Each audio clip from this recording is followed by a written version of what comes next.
Motorschiene wird bei Hüft-Knie-Patienten, die frisch operiert worden sind, in der Reha täglich angewendet und wird immer so um die 40 Minuten. Dabei wird der Neigungswinkel täglich verändert oder erhöht, damit die Motorik des Gehwerks wieder richtig in die Gänge kommt. Also ich habe angefangen bei mir mit 70 Grad Neigung und mittlerweile bin ich jetzt nach einer Woche bei 100 Grad Neigung.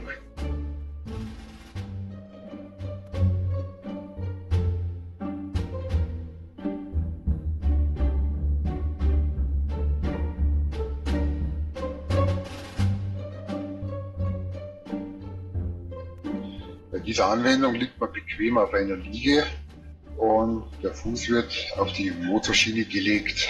Also hier braucht man wirklich nichts tun und keine Angst haben, es bestehen weder Schmerzen, sonst noch was. Hier muss man sogar aufpassen, dass man hier nicht einschläft.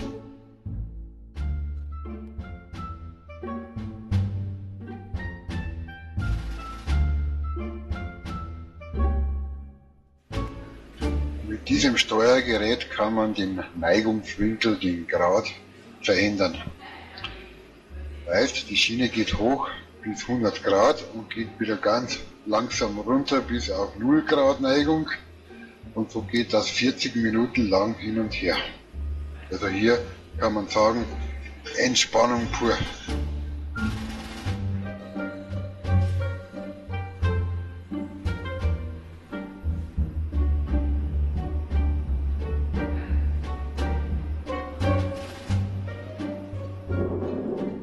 Ja, in diesem Video wollte ich mal zeigen, wie eine Motorschiene funktioniert, wie sie aussieht und wie sie arbeitet.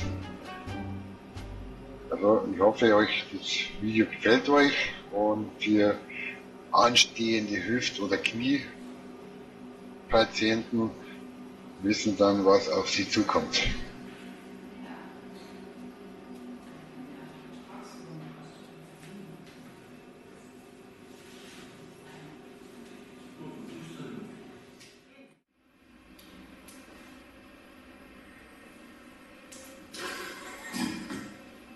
Gut, dann.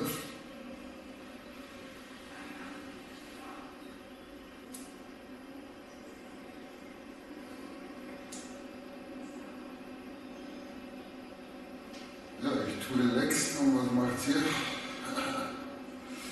So schaut's aus.